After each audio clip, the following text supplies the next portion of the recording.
জীবিকার তাগিদে বিদেশ পাড়ি দিয়েছিল সহজ সরল মানুষ ফরহাদ। প্রবাসের পরাধীন জীবন শেষে আজ শূন্য হাতে তার প্রত্যাবর্তন।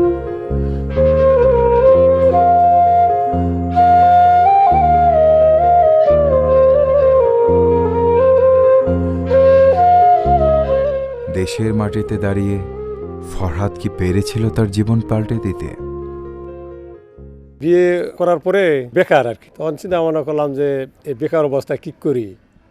তখন হঠাৎ করে একটা বুদ্ধি করলাম যে তাহলে এই অবস্থায় বাড়িতে না থেকে ওই বিদেশে যাওয়ার চেষ্টা করি। তখন ক্যাশপাতি অনেক কম আর কি, ধার করে গেলাম আর কি সইতি। আমার কাজটা ছিল ওই ক্লিনারে গেছিলাম, ব্রাশ দিয়ে রুট ক্লিন করতাম আর কি। খুব বেশি পয়সা কামাই করি নাই। তখন কোম্পানি ছুটি দেয় না, মোটমাট 4 বছর 3 মাস থেকে রিজাইন দিয়ে আইসা করছি। আইসা চিন্তা ভাবনা করলাম যে অন্য দেশে আবার যাবো। 1 বছর খালি ঘোরাফেরা করলাম, কোনো দেশে যাওয়া হয় না। তারপরে চিন্তা ভাবনা এক লোকের নাকি বুদ্ধি করে কইলাম যে একটা ট্রাক্টর কিনা দিয়ে ব্যবসা করে চলন যায় কিনা।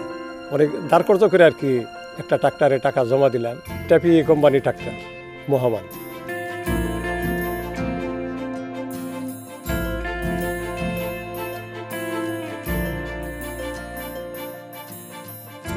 আমার চাষের সামনে অন্য গাড়ির চাষের তুলনা না।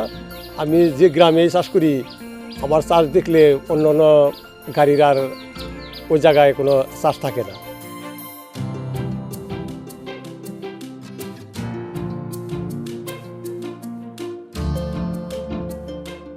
অনেক পয়সা টয়সা কামাই করছি, অল্প দিনের মধ্যে ঋণ টেনও ক্লিয়ার করে হালাইলাম। তখন অফিসনে বললো ওরা যে তাহলে ভাই আর একটা গাড়ি নেন। আমি বললাম যে গাড়ি আর একটা নিমু, কেবল কিছুদিন আগে ঋণ হারছি, এই মুহূর্তে তো হাতে পয়সা টয়সা কম।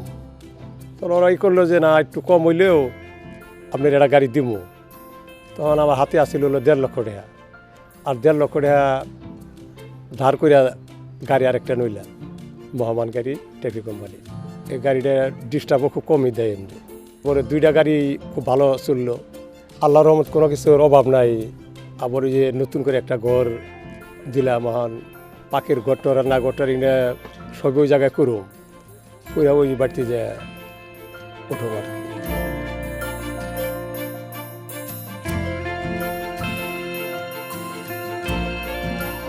মেটেরিয়ালের ট্যাপি ট্রাক্টর না থাকলে আমি এত কিছু করার সাহস পাইতাম না। কৃষকের এগিয়ে যাবার সাহস। মেটাল।